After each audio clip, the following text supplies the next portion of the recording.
A father stands at the door of a camper, his hand trembling as he reaches for the handle. News cameras are rolling. The community has been searching for 2 days. Inside this small vehicle, hidden in a cabinet where camping supplies should be, is his 5-year-old son's body. He will find it in seconds. Too quickly, some will say, suspiciously quickly. And that moment, captured on film in 1989, will haunt him for 35 years until prosecutors finally charge him with murder. But here's what makes this case different from every other family murder you've heard about. 3 decades after that little boy died, evidence emerges that a serial killer, a predator who strangled children near their school bus stops, was in the area that exact same day. The charges get dismissed. The case closes. And nobody knows for certain what really happened. This is the story of Justin Lee Turner, a kindergartner who never made it to school, a family torn apart by suspicion, a community that never got answers, and a justice system that couldn't decide, even after 35 years, who was responsible for a child's death. Before we dive into the evidence, the theories, and the shocking courtroom revelations that would eventually free 2 accused murderers, I need you to do something. Hit that subscribe button right now. We cover cold cases that deserve to be remembered, cases where the truth is complicated, cases where justice isn't always clear. This is Cold Case, and what you're about to hear will make you question everything you think you know about guilt, evidence, and the price of time. Let's begin. Berkeley County, South Carolina, spring of 1989. If you've never been to the low country of South Carolina, picture this. Spanish moss hanging from ancient oak trees, dirt roads cutting through pine forests, small communities where everyone knows their neighbors' names. Moncks Corner sits about 30 miles north of Charleston, far enough from the city to feel rural, close enough that you can smell the salt marshes when the wind blows right. In 1989, it was the kind of place where parents didn't worry much about their children. Kids rode bikes until dark. They walked to school bus stops alone. They played in yards and woods without constant supervision. It was a different time. Or maybe it just felt different because people didn't know what monsters might be living among them. Justin Lee Turner was 5 years old that spring. His birthday had been recent. He'd turned 5 the previous year, and he was in kindergarten at Whitesville Elementary School. Blonde hair that caught the sunlight. Blue eyes that his family said were always curious, always looking at the world like every day held some new discovery. He was the kind of kid teachers remember, the kind of kid who asked questions, who wanted to know how things worked, why the sky was blue, where birds went at night. He lived on Horseshoe Lane with his father, Victor Turner, and his stepmother, Pamela Turner. The house was modest, nothing fancy. Working-class family making their way in a rural county where jobs weren't always easy to come by. The property had some land around it, not a lot, but enough for a yard, enough for some privacy from the neighbors. And parked in that yard, sitting there like it had been for years, was a small camper, just a truck camper, the kind you see at campgrounds, the kind families use for weekend trips to the lake or the mountains. It sat there unused most of the time, just part of the landscape of the Turner property. Justin's morning routine on school days was simple and straightforward. He'd wake up, get dressed, eat breakfast. His favorite cereal, according to reports from that time, was something with cinnamon, something sweet that 5-year-olds love. Then he'd walk down the dirt road to a neighbor's house. Not far, just down the road, the kind of distance that seems like nothing when you're an adult, but feels like an adventure when you're 5. At the neighbor's house, he'd meet up with other kids from the area. They'd all wait together for the school bus.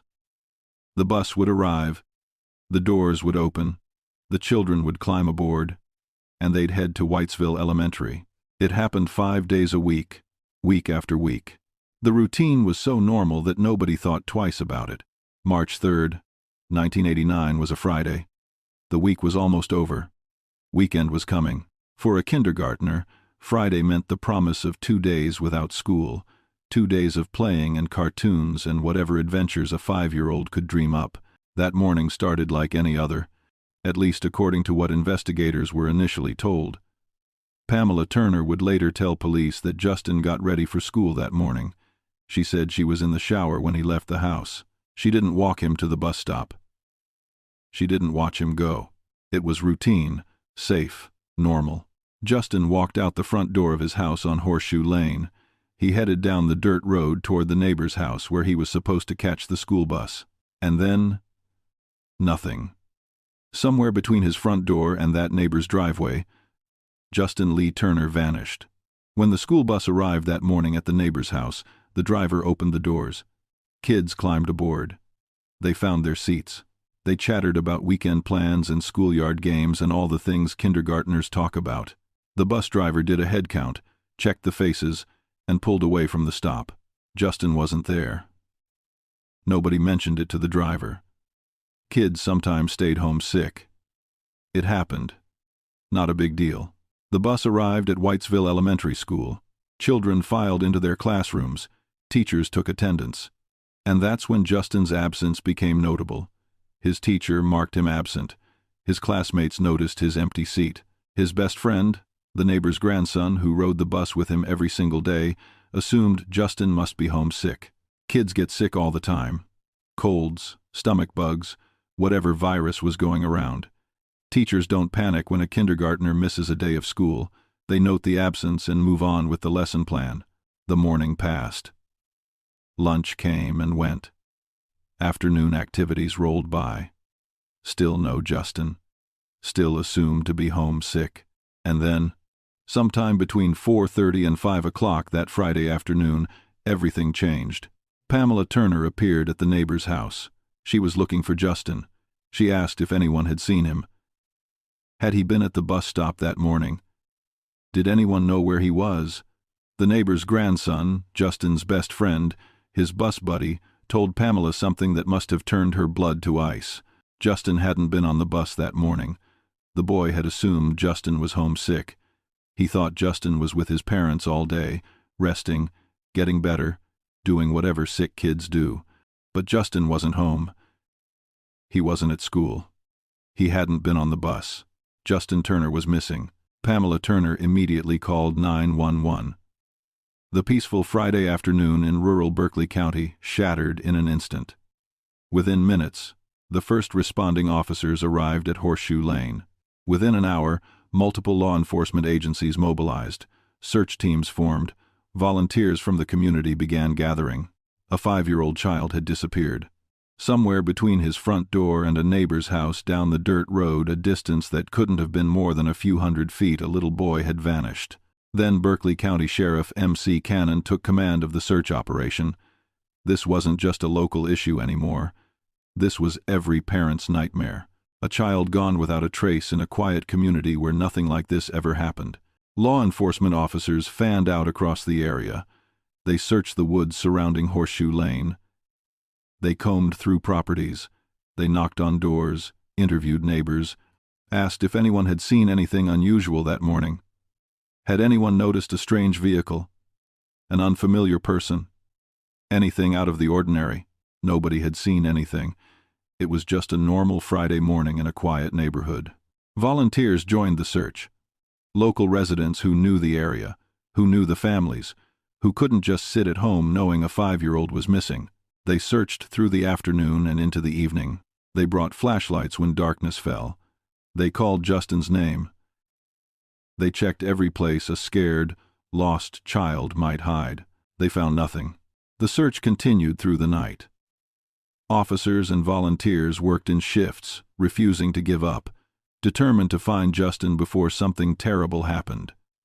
Maybe he'd wandered off and gotten lost. Maybe he'd fallen and hurt himself. Maybe he was cold and scared, but basically okay, just waiting to be found. That's what everyone hoped. That's what everyone prayed for. Saturday came. The search intensified. More volunteers arrived. The community rallied. Churches organized prayer vigils. Local businesses closed so employees could join the search efforts. Everyone who could help did help. Still nothing.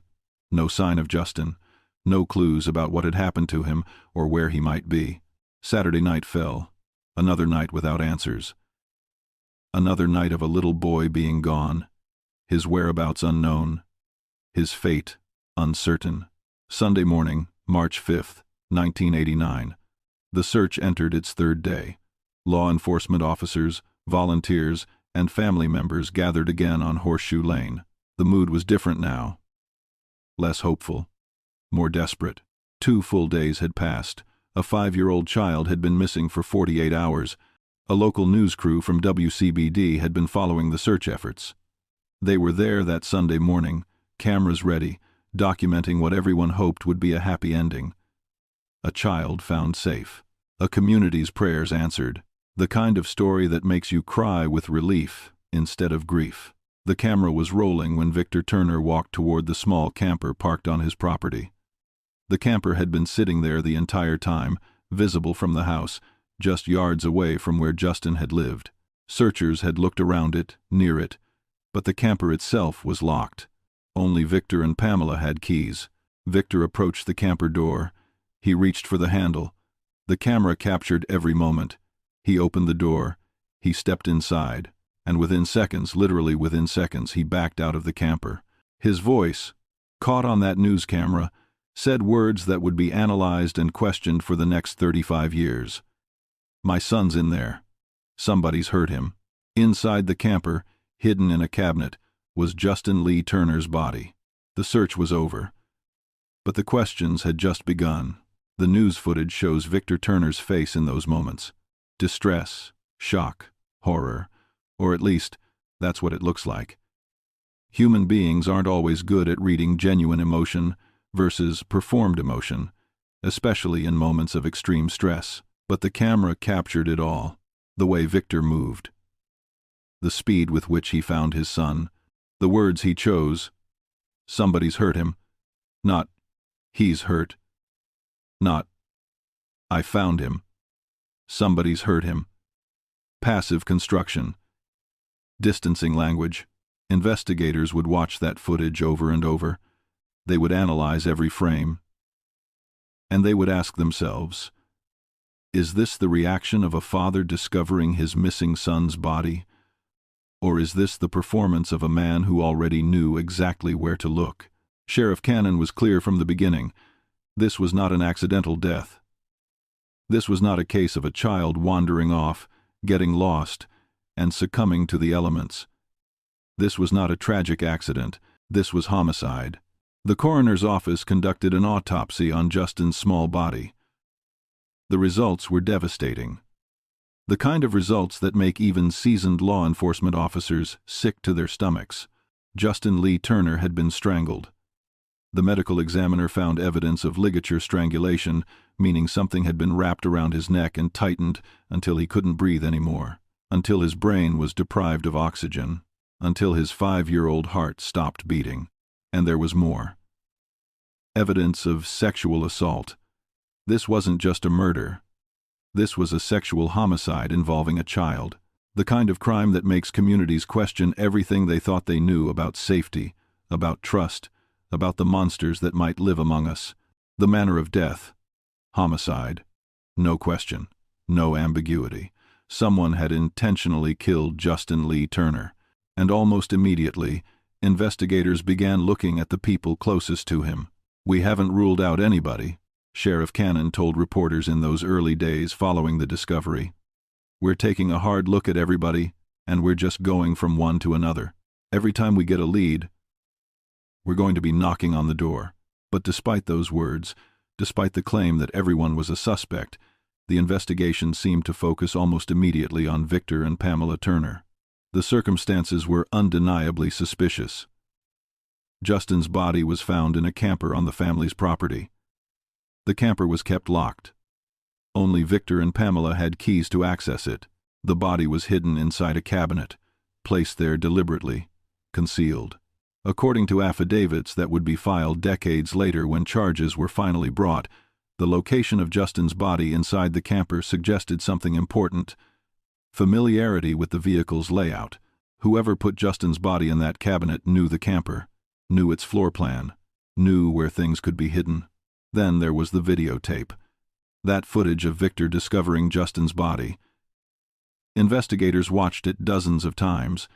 They noted specific details, the speed of the discovery. Victor entered the camper and within seconds, Eyewitnesses said it couldn't have been more than a few seconds. He backed out, announcing he'd found his son. How did he know where to look? The camper wasn't large, but it wasn't tiny either. There were multiple places a small body could be hidden, multiple cabinets, storage areas, spaces to check, but Victor went straight to the right spot, immediately, without hesitation. Berkeley County Sheriff Dwayne Lewis, who would take over this case decades later, put it bluntly when asked about the video footage. You have to make that determination for yourself. But that is what it appears to us. What it appeared to be, from law enforcement's perspective, was knowledge, prior knowledge. The kind of knowledge you only have if you already know what you're going to find. And Victor's reaction struck investigators as wrong somehow. Not wrong in the sense that there's a correct way to react when finding your child's murdered body. There isn't. Grief is individual. Shock manifests differently in different people. But Victor didn't rush to Justin, didn't check for signs of life, didn't attempt CPR or try to help his son. He backed out of the camper and announced that someone had hurt him. For investigators, these weren't the actions of a father making a horrible, unexpected discovery. These were the actions, they believed, of someone who already knew what they would find and was going through the motions for the cameras. But the suspicions didn't end with the video footage. As the investigation deepened, as detectives interviewed neighbors and family members and anyone who might have information, another piece of the puzzle emerged. Witnesses told investigators they had overheard conversations at the Turner home. Specifically, they claimed Pamela Turner had mentioned having an altercation with Justin that morning. A fight, an argument, something about getting him to change his clothes. 5-year-olds can be stubborn. They have opinions about what they want to wear. They resist. They argue. Parents sometimes lose patience. Usually, it ends with a timeout, or a raised voice, or a compromise. Usually. But according to these witness accounts, there had been a fight that morning between Pamela and Justin. A bad one. And hours later, Justin was dead. Investigators began constructing a theory. Maybe the fight escalated. Maybe Pamela lost control. Maybe in a moment of rage, of frustration, of something dark that humans are capable of but prefer not to think about, she hurt Justin, strangled him, and then, realizing what she'd done, realizing the magnitude of what had happened, she and Victor concealed the body, staged the disappearance, called 911 and played the role of distraught parents searching for their missing child. It's a terrible theory. The kind of theory that makes you sick to consider. A stepmother killing her 5-year-old stepson, a father helping to cover it up, both of them lying to law enforcement, to volunteers, to a community that mobilized to search for a child who was already dead, already hidden in a camper mere yards from where searchers stood. But it's the theory investigators believed. And in 1990, prosecutors decided they had enough evidence to act on that theory. Pamela Turner was arrested and charged with murder. The case against her was circumstantial, but prosecutors believed they could prove it. The body found on her property, the locked camper, only she and Victor could access. The witness accounts of a fight that morning. The suspicious behavior. The lies about Justin leaving for the school bus when he clearly never made it there. But here's where the story takes its first major turn. The first indication that this case wasn't as straightforward as investigators believed. The case against Pamela Turner fell apart. Prosecutors looked at the evidence and realized they had a problem. Circumstantial evidence is one thing. Proving beyond a reasonable doubt is another. The witnesses who claimed to have heard about the altercation, their credibility could be questioned. The video footage of Victor finding the body suspicious, yes, but not proof of murder. The location of the body in the camper. Anyone with access to the property could have put it there. Theoretically, there wasn't enough. The charges were dismissed. Pamela Turner walked free, but the story wasn't over. Prosecutors genuinely believed, that Pamela and possibly Victor were responsible for Justin's death. They believed justice hadn't been served. They believed they just needed more evidence, stronger proof, something that would convince a jury beyond reasonable doubt. In 1992, prosecutors tried again. They brought the case before a grand jury. A grand jury doesn't decide guilt or innocence. They decide whether there's enough evidence to warrant a trial. The standard is lower than beyond reasonable doubt. It's more like, is there probable cause to believe a crime was committed and this person committed it? The grand jury heard the evidence. They listened to testimony. They reviewed the facts of the case. And they rejected the prosecution's attempt to indict Pamela Turner. The grand jury found the evidence insufficient, not enough to sustain a verdict, not enough to move forward with a trial. The case went cold. No charges, no trial, no conviction. His biological mother, who had not been in his life at the time of his death, suffered tremendously according to family members who knew her. The loss of a child under any circumstances is unbearable. The loss of a child to murder, with no one held accountable, with no answers, with nothing but questions and grief and rage, it's a wound that never heals. She died years later, without ever seeing anyone answer for what happened to her son. Victor and Pamela Turner moved on with their lives. At some point, Pamela legally changed her name to Megan, whether it was to escape the stigma, to start fresh, or for some other personal reason, we don't know. But Pamela Turner became Megan Turner. The couple stayed together. They relocated from Berkeley County to Cross Hill, South Carolina, about 160 miles away in Lawrence County, 3.5 hours north. Far from Moncks Corner, far from Horseshoe Lane, far from the property where Justin died. They built a new life there, new home, new community, new routines. They left behind the scene of the crime, the investigation, the accusations. And here's something that Sheriff Dwayne Lewis, who would eventually reopen this case decades later, found deeply strange. In all the years that followed, through all the investigations and periodic reviews of Justin's case, Victor and Megan Turner never once contacted the Berkeley County Sheriff's Office, never called to ask about progress, never inquired about new leads, never asked what was being done to find their son's killer. Sheriff Lewis, speaking at a press conference in 2024 after arrests were finally made, put it bluntly, "Isn't that strange? I've never got one phone call from his daddy or his stepmother. What are you all doing about my son's death? Not one. What does that tell you? What does it tell you?" That's the question Lewis posed to the public, to reporters, to anyone listening. What kind of parents never call to check on the investigation into their child's murder? Either parents who know exactly what happened and don't want to draw attention to themselves, or parents who have been so traumatized by false accusations, by being treated as suspects instead of victims, that they can't bear to engage with law enforcement anymore. Depends on your perspective. Depends on what you believe. For Justin's extended family, his cousins, his aunts and uncles, his relatives who loved him and mourned him, the lack of justice was unbearable. They never forgot Justin, never stopped wanting answers, never stopped pushing for someone to be held accountable. Amy Parsons, Justin's cousin, was just 8 years old when he died. She grew up with this tragedy, this unsolved murder, this gaping wound in her family, and as she got older, as she became an adult, she became one of the most vocal advocates for keeping Justin's case alive. She kept his memory alive when others might have moved on. She pushed law enforcement to keep investigating. She refused to let Justin be forgotten, to let his death become just another cold case file gathering dust in some evidence room. From here, all we want is justice, Amy said when arrests were finally made decades later. I want to see our justice system do what it continues to do, and put these two people where they deserve to be because they walked for 34 years while our family had to suffer. They don't deserve another day from behind those bars. The pain in those words is real. The anger is justified. A family that lost a 5-year-old boy and watched the people they believed were responsible walk free for more than 3 decades. But justice, as this case would eventually prove, isn't always straightforward. Sometimes evidence points in multiple directions. Sometimes the truth is more complicated than we want it to be. The years passed. 1990 became 2000. 2000 became 2010.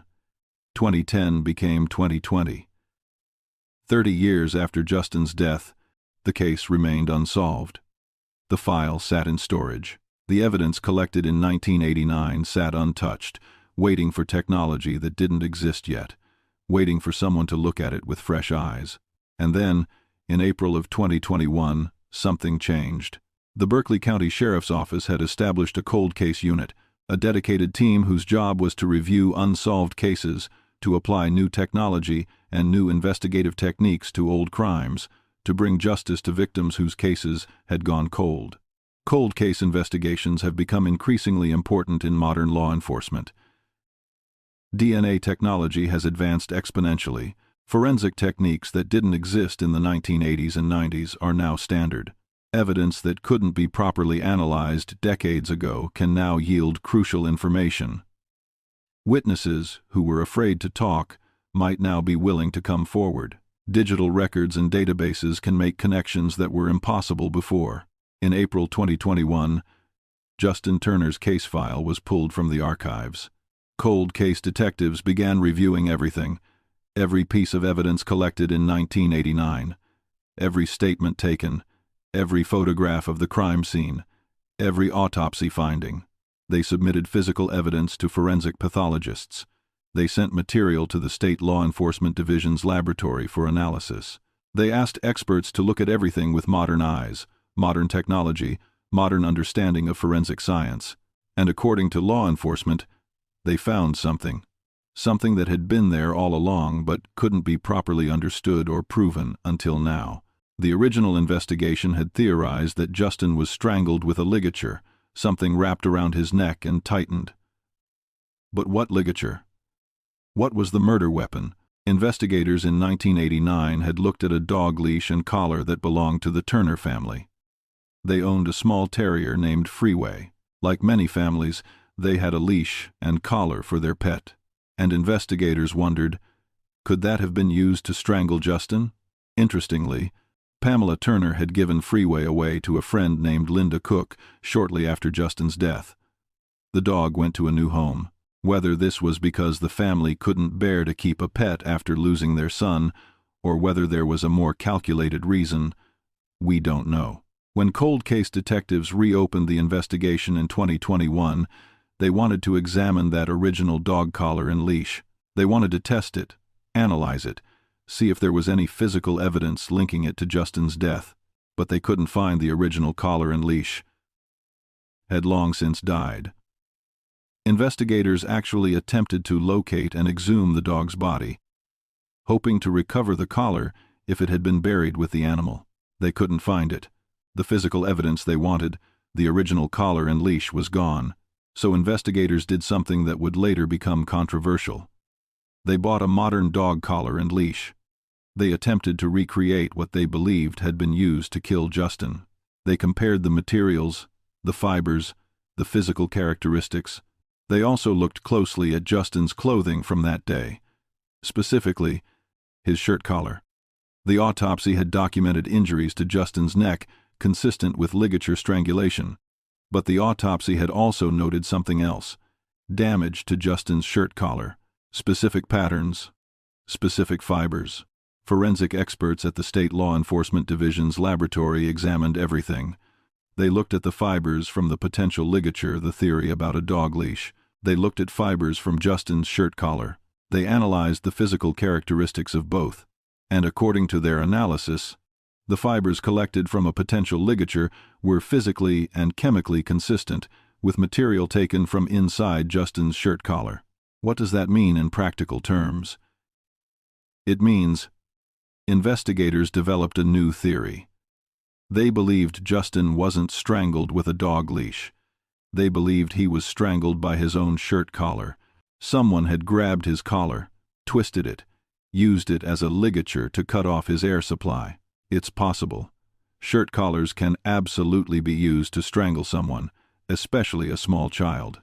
You grab the collar from behind, you twist, you pull, and the fabric tightens around the neck like a noose. Sheriff Dwayne Lewis stated publicly that based on the forensic findings from the State Law Enforcement Division, it appeared Justin could have been strangled by his collar. Lewis also said he believed Justin was killed inside the Turner house and then carried to the camper where his body was concealed. This theory explained why there was no obvious murder weapon found. The murder weapon was Justin's own clothing, something that would have been on him anyway, something that wouldn't seem out of place or raise questions. The cold case investigation also looked at the timeline. When did Justin actually die? The original investigation had assumed he died on March 3rd, the day he disappeared. But forensic pathologists reviewing the autopsy findings in 2021 believed they could narrow it down further. According to their analysis, Justin was killed a short time after consuming his last meal. Stomach contents can help determine time of death. Digestion stops when you die, so whatever was in someone's stomach at death gives you a window for when they ate their last meal and when they died. Based on this, investigators believe Justin died in the late evening of March 2nd or early morning of March 3rd, before he was supposed to leave for school, before the school bus was even a factor, which meant the entire story about Justin leaving for the bus that morning, the story Pamela Turner had told police, was a lie. Justin never left for school that morning. He never walked down the dirt road. He was already dead. The investigation concluded that Victor and Pamela Turner were the last and only persons to have seen Justin alive and to have interacted with him before his death. They were the ones with access to the house, the ones with access to the locked camper, the ones who could have moved his body and hidden it without anyone noticing. And they were the ones who had, according to witnesses, been involved in an altercation with Justin shortly before he died.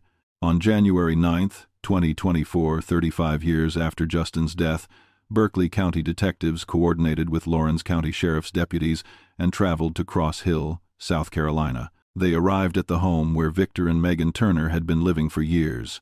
They knocked on the door. They placed both Victor and Megan under arrest. The charges: murder of Justin Lee Turner. Victor Lee Turner, now 69 years old, and Megan Renee Turner, now 63, were handcuffed and placed in patrol cars. They were driven 3.5 hours back to Berkeley County, back to the jurisdiction where the crime had occurred 35 years earlier. They were booked into the Hill Finchlea Detention Center in Moncks Corner, the same town where Justin had gone to school, the same area where he'd lived and died. Sheriff Dwayne Lewis held a press conference to announce the arrests. He stood before cameras and reporters and explained that after decades of waiting, after years of advances in forensic science, after the dedicated work of cold case detectives who refused to let Justin be forgotten, justice was finally within reach. We have dedicated detectives who are committed to reviewing and investigating criminal cases where factors have prevented a timely resolution of justice, Lewis said. These detectives have worked hard to be sure that the life of Justin Lee Turner is remembered and that his murderers are brought to justice. The word murderers is significant, plural. Lewis believed both Victor and Megan were responsible, not just one acting alone. Both of them. Whether one committed the actual killing and the other helped cover it up, or whether they both participated, Lewis believed they were both culpable. The arrests made headlines. Local news covered it extensively. National outlets picked up the story. A father filmed discovering his son's body in 1989, now arrested for that son's murder 35 years later. It's the kind of story that captures public attention. Victor and Megan Turner appeared before a judge. Each was granted a $50,000 surety bond. They were released from jail but ordered not to leave the state. They had to surrender their passports. Victor was specifically ordered to have no contact with Justin's biological family. For Amy Parsons and the rest of Justin's family, this was the moment they'd waited for. The moment they'd prayed for. Finally, after 34 years, someone was being held accountable. Someone was going to face trial. Someone was going to answer for what happened to Justin. But Victor and Megan Turner had no intention of accepting these charges quietly. They hired attorney Sean Kent to represent them. And Kent was about to turn this entire case on its head. Before we continue with what happens next in the courtroom, I want to pause and ask you something. Cases like this one, cases where decades pass before charges are filed, where evidence is reinterpreted years later, where families wait a lifetime for justice, these cases raise profound questions about our legal system, about memory, about truth itself. What do you think so far? Do the arrests seem justified based on what you've heard? Or do you have doubts? Leave a comment below with your thoughts. And while you're down there, hit that like button. It helps us bring more forgotten cases like Justin's to people who care about justice for victims. Now, let's talk about what happened when a defense attorney started digging into this case and discovered something that nobody expected. Sean Kent wasn't just any defense attorney. He had experience with cold cases, with forensic evidence, with the complexities that arise when you try to prosecute someone decades after a crime occurred. And from the moment he took on Victor and Megan Turner's case, he had serious concerns. His first argument was simple but powerful. 35 years is too long. Too much time had passed between the crime in 1989 and the charges in 2024. The delay itself, Kent argued, made a fair trial impossible. Think about it. Witnesses from 1989 were now dead or suffering from medical conditions that made them unable to testify. Memories from 35 years ago are unreliable even under the best circumstances. Evidence degrades over time. Records get lost. People move away and can't be located. How could Victor and Megan Turner possibly defend themselves against charges stemming from events that happened when they were in their 30s and they were now in their late 60s? How could they confront witnesses who were no longer alive? How could they present alternative theories when crucial evidence no longer existed? Kent filed a motion to dismiss the charges based on pre-indictment delay. He argued that the passage of time had caused substantial prejudice to his clients, infringing on their constitutional right to a fair trial. But Kent didn't stop there. He also challenged the prosecution's claim that new evidence had led to the arrests. Sheriff Lewis had publicly stated that advances in forensic technology were responsible for breaking the case, that new tests, new analysis, new scientific understanding had revealed evidence that proved the Turners' guilt. Kent wanted to know, what new evidence, what new tests, what had actually changed? During pre-trial hearings, Detective John Plitch, the arresting officer, took the stand. He was questioned about the investigation, about the forensic evidence, about what had really led to the arrests. And here's what came out in testimony. There wasn't actually new evidence, not in the sense of something discovered for the first time. The forensic experts had looked at the same evidence that existed in 1989, the same autopsy findings, the same fibers, the same material. What was new was the interpretation, the conclusions drawn from that evidence. Modern forensic pathologists looking at old evidence and reaching different conclusions than investigators had reached in 1989. Deputy Solicitor Amy Williams confirmed this in court. There wasn't new evidence per se, she acknowledged. It was new conclusions drawn by forensic experts who took a look at the case within the last few years. Kent pounced on this. That's a lie, he said bluntly when prosecutors claimed new technology had broken the case. If a microscope is new technology, that's new technology. Evidence isn't there in 35 years. It's not going to come up today. His point was clear. If the evidence was insufficient to charge someone in 1989, and insufficient in 1990, and insufficient in 1992, when a grand jury rejected it, how was it suddenly sufficient in 2024 when nothing had actually changed except someone's interpretation? But Kent had more than just procedural arguments. He had a bombshell that nobody saw coming. In March of 2024, while preparing for the motion hearing, Kent received a letter. The letter came from Professor Deirdre Enright, director of the Innocence Project at the University of Virginia School of Law. Professor Enright specializes in investigating possible wrongful convictions. She looks at cases where people have been convicted of crimes they didn't commit. She looks for alternative suspects, for evidence that was overlooked, for theories that weren't properly investigated, and for years she'd been researching a serial killer named Richard Mark Evanitz. Evanitz was a Navy serviceman who had traveled around the world with the military. After leaving the Navy, he became a traveling salesman. He crisscrossed the country. And everywhere he went, young girls went missing. Law enforcement in Virginia had definitively linked Evanitz to 3 abductions, rapes, and murders of young girls in that state. All 3 victims had been strangled. All 3 had been sexually assaulted. And there was a very specific pattern to how Vanishes operated. He targeted children in suburban and rural areas. He found them in their front yards or near their homes, often right after they'd been dropped off by school buses. He would grab them in broad daylight. He was bold. He didn't worry about being seen because he struck quickly and vanished before anyone realized what had happened. Vanishes was also known to sometimes frame others for his crimes. He would stage crime scenes to make it look like someone else was responsible. He joked with friends about how serial killer Ted Bundy was smart because Bundy would commit crimes in one jurisdiction and then dump bodies in another, making it harder for police to connect the dots. In June of 2002, police in South Carolina were closing in on Vanishes. He'd been identified as a suspect in multiple crimes. Arrest was imminent, but Vanishes didn't want to be captured. He didn't want to face trial. He didn't want to spend the rest of his life in prison, so he killed himself. Before police could arrest him, Richard Mark Vanishes took his own life. But before he died, he called his sister. And according to her later testimony, he told her something chilling. He had committed more crimes than he could remember.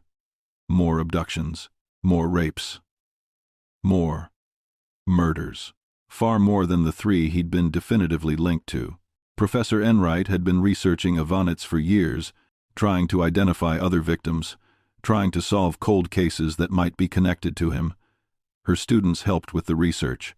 They pored over naval records, travel logs, crime databases, looking for patterns, connections, anything that might link Vanishes to unsolved cases. And in September of 2023, one of Enright's students made a discovery. Naval records showed that Vanishes' ship had docked in Charleston, South Carolina, on March 3, 1989. The same day, Justin Lee Turner disappeared. The student drew a 50-mile radius around Charleston and searched for serious crimes against children that occurred during the time Vanishes' ship was in port. And there it was. Justin Lee Turner, 5 years old, disappeared on March 3, 1989, found dead 2 days later, strangled, sexually assaulted, abducted from near his home in a rural area. Everything about Justin's case fit Vanishes' known pattern. The age range was slightly different. Vanishes typically targeted girls in their early teens, while Justin was a 5-year-old boy. But Professor Enright didn't believe serial killers necessarily restrict themselves to one specific victim type, especially in the early stages of their crimes. The location fit. The method fit. The timeline fit. And Vanishes had been in the area. Enright filed a Freedom of Information Act request, trying to get more specific information. What time did the ship dock on March 3rd? When were sailors allowed to leave the ship? When did they have to report back? She needed details to determine whether Vanishes actually had the opportunity to commit this crime. She hadn't received all the information yet when she decided she had to reach out to the Turners' defense attorney, because in January of 2024, she heard that Victor and Megan Turner had been arrested for Justin's murder, and she believed there was a real possibility they were innocent, that a serial killer, not grieving parents, had killed Justin Lee Turner. Enright sent her letter to Sean Kent in early 2024. The letter outlined everything she'd discovered about Vanishes, his patterns, his methods, his confirmed presence in the Charleston area on the day Justin disappeared, the similarities between Justin's case and Vanishes' confirmed murders. This information may raise reasonable doubts about your client's guilt, Enright wrote. Kent read the letter. He verified the information. He did his own research, and he realized he had something extraordinary. A documented serial killer who specialized in exactly the type of crime Justin had been a victim of, who was in the area on the exact day of the crime, who had never been investigated as a potential suspect. On March 14, 2024, Kent appeared before Circuit Judge Roger Young for a motion hearing. The hearing was supposed to be about the pre-indictment delay, about whether 35 years was too long to wait before charging someone. But Kent dropped a bombshell that changed everything. He presented the evidence about Richard Mark Vanishes. He showed the judge naval records confirming Vanishes' ship had docked in Charleston on March 3, 1989. He explained Vanishes' pattern of crimes, He detailed the similarities to Justin's case. And then Kent revealed something even more damning. The FBI had specifically warned the Berkeley County Sheriff's Office about evidence years earlier. In March of 2008, 16 years before the 2024 hearing, but still many years after Justin's death, the FBI had sent an alert to South Carolina law enforcement agencies. The alert was part of something called VCAP, the Violent Criminal Apprehension Program, which tracks serial offenders and helps jurisdictions identify connected cases. The FBI's alert specifically requested that agencies review all unsolved abductions, sexual assaults, and/or murders that occurred during the time frame evidence is documented to have been in your jurisdiction. Berkeley County should have pulled Justin Turner's case file when they received that alert. They should have looked at the dates, the method, the pattern. They should have at least considered whether Vanishes could have been responsible. But according to Kent's research, they didn't. Berkeley County investigators never seriously pursued the Vanishes connection. They apparently didn't even look into it. Why? Kent argued it was because of tunnel vision. Investigators had decided back in 1989 that Victor and Pamela Turner were guilty.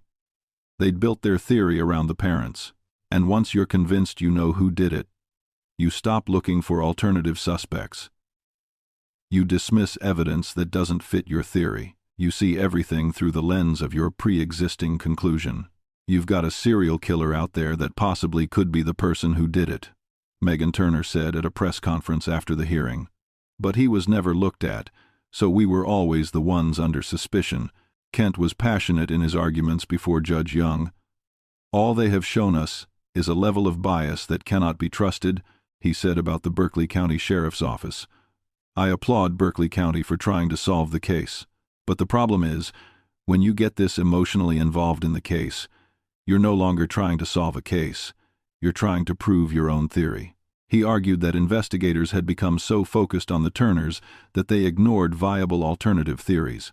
They hadn't just failed to investigate evidence properly, they'd actively dismissed the possibility, apparently telling the FBI back in 2008 that this wasn't an unsolved crime because they knew who did it. But they didn't know. They believed. Big difference.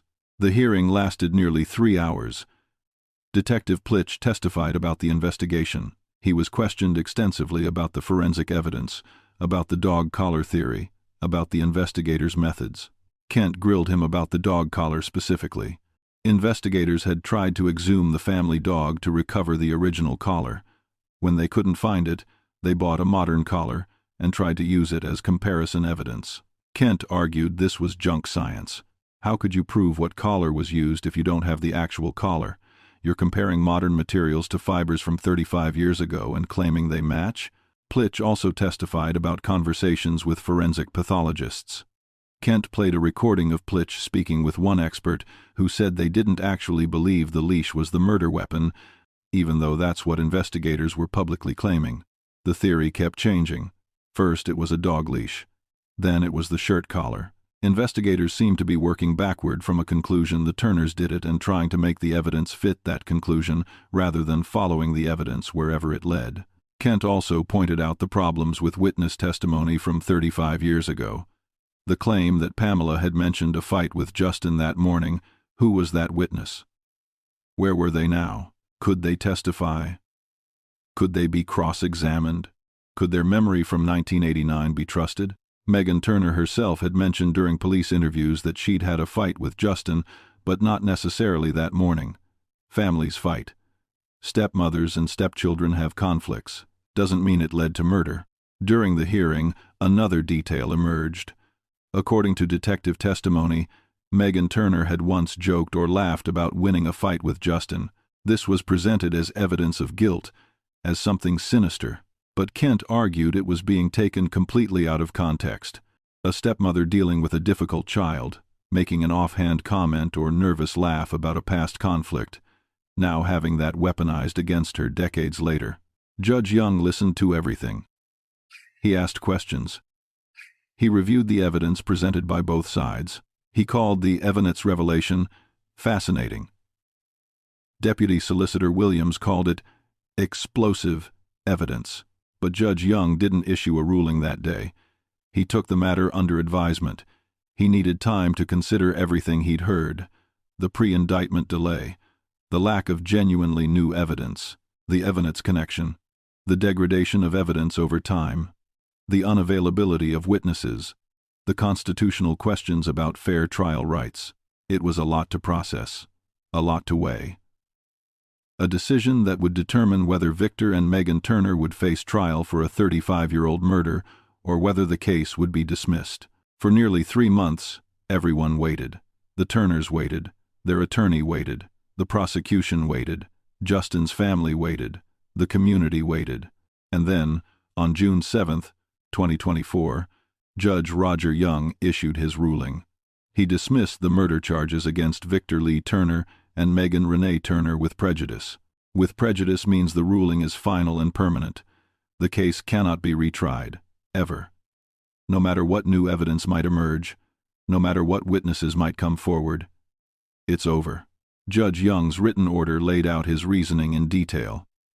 He found that the pre-indictment delay, the 35 years between the crime and the charges, had caused substantial prejudice to both defendants. It infringed on their constitutional right to a fair trial. Specifically, Young noted that approximately 20 individuals who could have been witnesses were now either dead or medically unavailable to testify. Key people who might have provided crucial testimony, who might have been cross-examined, who might have corroborated or contradicted various claims, were simply gone, lost to time. The original lead detective from 1989 had passed away. Neighbors who might have seen or heard something were dead, or had dementia, or had moved away decades ago and couldn't be located. The family dog that might have provided evidence about the alleged murder weapon was dead and couldn't be exhumed.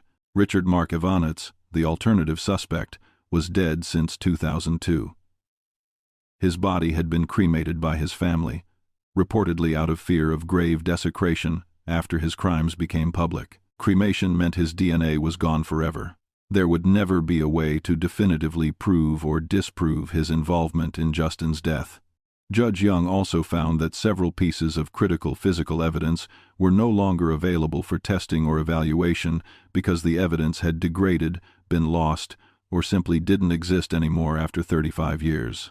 Most significantly, Young found that the prosecution had not presented genuinely new evidence.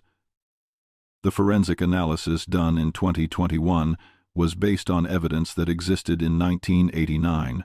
The conclusions were different, but the underlying evidence was the same evidence that had been examined and deemed insufficient for charges in 1990 and 1992. You can't bring charges that were rejected 35 years ago based solely on reinterpreting the same evidence, Judge Young essentially ruled.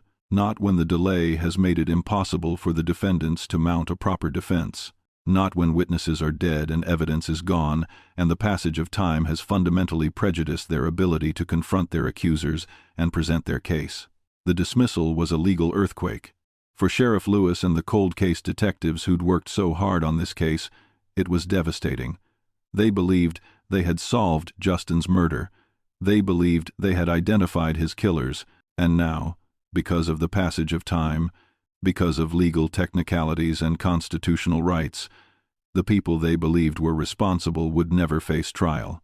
Berkeley County cold case detectives worked tirelessly to bring justice to victims and families, Sheriff Lewis said in a statement after the ruling. This is not the outcome we were seeking. However, we understand the technicality of prosecuting cases from crimes that occurred years ago. The word technicality is interesting. From law enforcement's perspective, this wasn't about whether the Turners were guilty or innocent. It was about legal procedures and constitutional rights getting in the way of justice. A technicality. But from a constitutional law perspective, these aren't technicalities. These are fundamental rights. The right to a fair trial, the right to confront witnesses, the right to present a defense. These are the bedrock principles of the American justice system, designed to protect innocent people from wrongful conviction. Outside the Berkeley County Courthouse on June 7, 2024, Victor and Megan Turner spoke to reporters for the first time since being arrested. "We didn't do it," Megan said firmly, looking directly into the cameras. "Every little thing that came up, Everybody tried to point in our direction. Nobody ever looked at the actual facts. It's like a decision was made from day one, and that's the only way it went. People never heard our side of the story. Victor Turner was emotional. He talked about the toll the accusations had taken on their lives, the decades of suspicion, the assumption of guilt from people in the community, the inability to properly grieve for Justin because they were too busy being treated as suspects instead of grieving family members. "It's just been a living hell," Victor said. His voice cracked. "We've lived under this cloud for 35 years, and now people know the truth. We didn't do this. We didn't hurt our son." He also said something that struck many observers as significant. He believes they'll never know what really happened to Justin, that the real killer, whoever it was, will never be identified or held accountable because investigators focused on the wrong people from the beginning. By focusing on us, by deciding from day one that we were guilty, they let the real killer get away, Victor said. And now we'll never know. Justin will never have justice because they were so convinced it was us that they didn't look anywhere else. It's a devastating thought. If the Turners are indeed innocent, then the real killer has been free for 35 years, free to live their life, free to potentially harm other victims, free because investigators made up their minds too quickly and pursued only one theory. But for Justin's biological family, for his cousin Amy Parsons, and the relatives who had waited so long for justice, the dismissal felt like a complete failure of the system they'd trusted. The family released a statement through their attorney. The pain and frustration was evident in every word. "Today, our justice system failed an innocent 5-year-old boy," the statement read. "In my opinion, based off the overwhelming evidence, the ones responsible for Justin's death had the chance to face justice here, but instead chose to stay silent and face the final justice handed out by God for eternity. The truth is there. The justice is not. My fight for Justin will never stop." Amy Parsons spoke to reporters separately. She was devastated. She'd spent decades advocating for Justin, pushing for someone to be held accountable, believing that justice would eventually be served. "I don't care who did this," she said. "It does not matter to me if it was Megan or if it was Victor. I want the truth. That's what I want. But the truth, in this case, might be impossible to determine now. Too much time has passed. Too many people are gone. Too much evidence has degraded or disappeared. So where does that leave us? What really happened to Justin Lee Turner on or around March 3, 1989? Was he killed by his father and stepmother in a moment of rage or frustration or something darker? That's what investigators believed. That's what the forensic evidence suggested to them. That's the theory that led to arrests 35 years later. Or was he the victim of Richard Mark Evenitz, a documented serial killer who was in the Charleston area that exact day, who specialized in exactly the type of crime Justin was victim of, who was never properly investigated because authorities had already decided the parents were guilty? The honest answer is, we don't know. And we may never know. Let's look at the evidence for each theory. The case against Victor and Megan Turner is circumstantial but significant. Justin's body was found in a camper on their property. The camper was kept locked. Only they had keys. The body was hidden in a cabinet, suggesting whoever put it there knew the layout of the camper. Victor found the body suspiciously quickly when searching within seconds of entering the camper. He knew exactly where to look. Witnesses claimed Megan had mentioned a fight with Justin that morning. The couple initially told police Justin had left for the school bus, but evidence shows he never made it there, suggesting they lied about his movements. They never called the sheriff's office in 35 years to ask about progress on the case, which Sheriff Lewis found deeply suspicious. The fiber evidence, according to state forensic experts, suggested Justin was strangled with his own shirt collar, which would be consistent with a parent grabbing and twisting the collar in anger. That's the prosecution's case. And it's not nothing. It's enough to raise serious questions. It's enough to make you wonder. But let's look at the alternative theory. Richard Mark Evenitz was a documented serial killer. He was definitively linked to 3 child murders in Virginia. All 3 victims were strangled. All 3 were sexually assaulted. All three were grabbed in residential areas in broad daylight, often near school bus stops or shortly after being dropped off. Ivanich's naval ship docked in Charleston on March 3, 1989, the exact day Justin disappeared.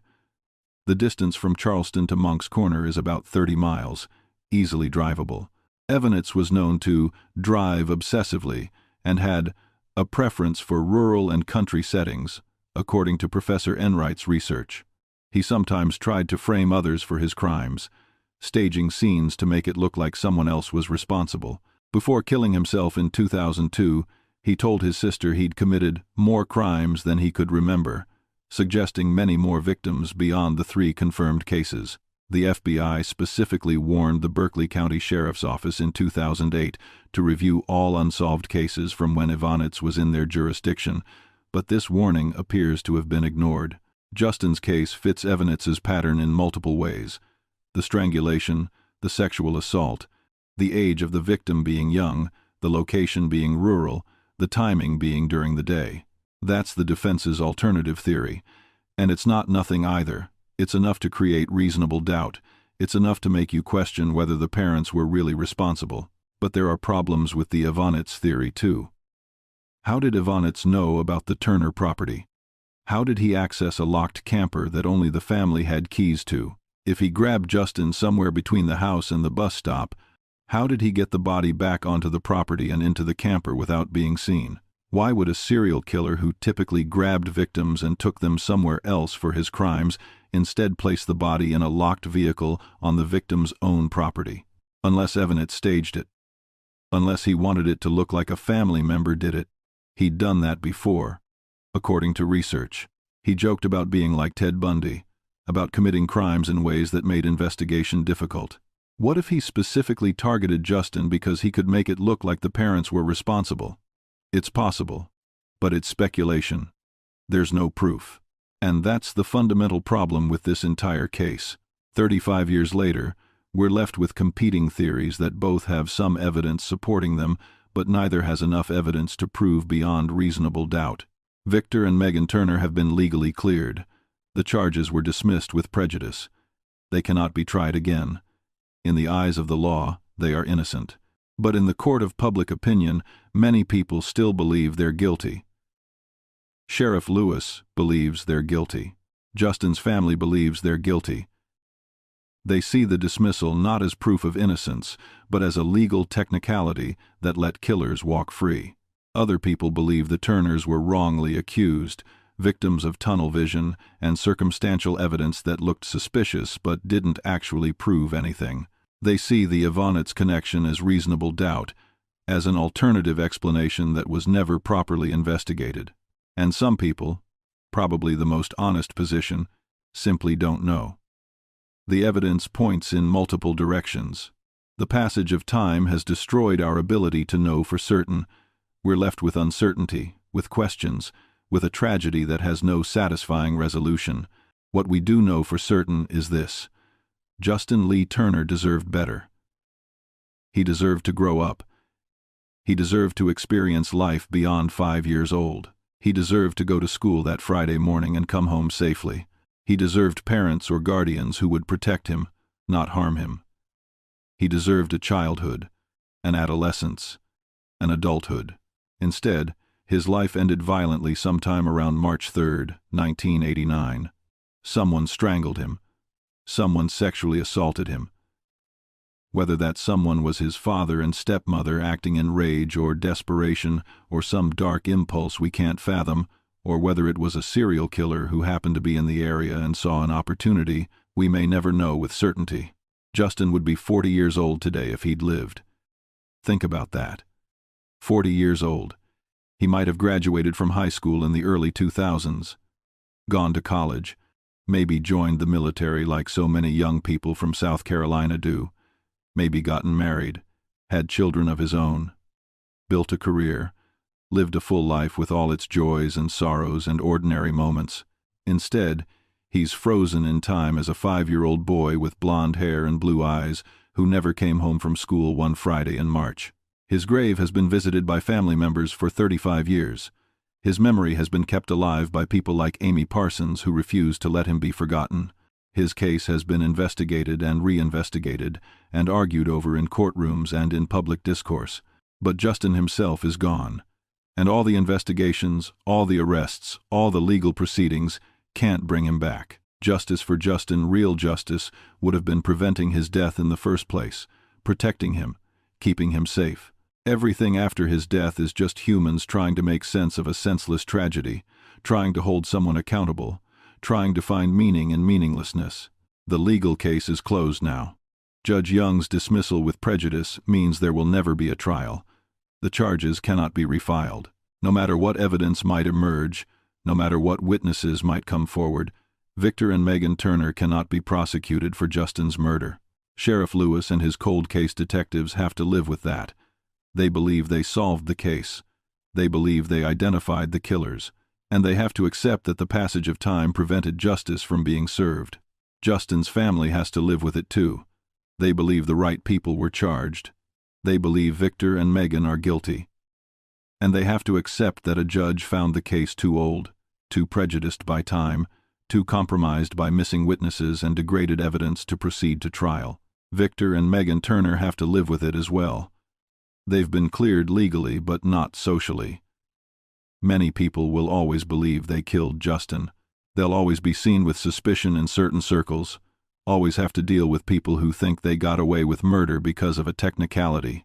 And all of us, looking at this case from the outside, have to live with uncertainty, with unanswered questions, with the knowledge that sometimes we can't know the truth no matter how badly we want to.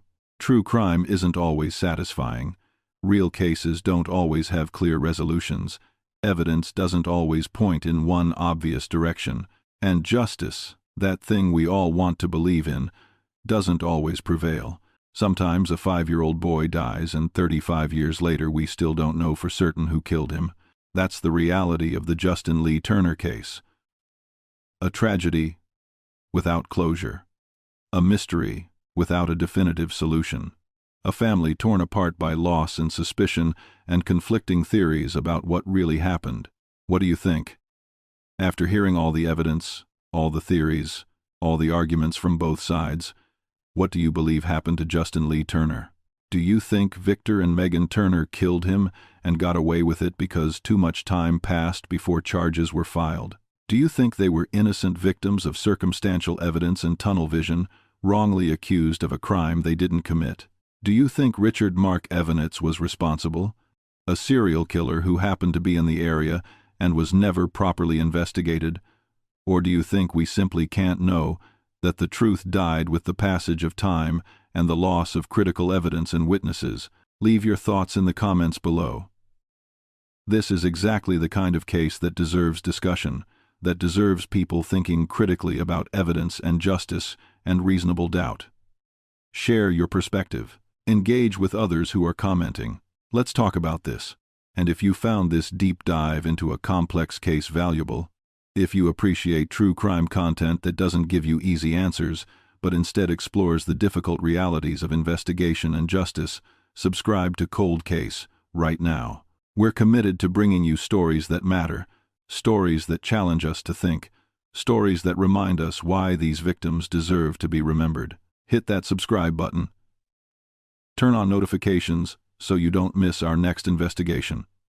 Share this video with someone who cares about unsolved cases and justice for victims. Leave a comment with your thoughts on this case. And hit that like button to help us reach more people who need to hear Justin's story. Justin Lee Turner was 5 years old when he died. His story doesn't end just because the legal case is closed. As long as we remember him, as long as we ask questions, as long as we demand accountability and search for truth, even when truth is elusive, his story continues. Thank you for spending this time learning about Justin. Thank you for caring about a little boy who died 35 years ago in a small town in South Carolina.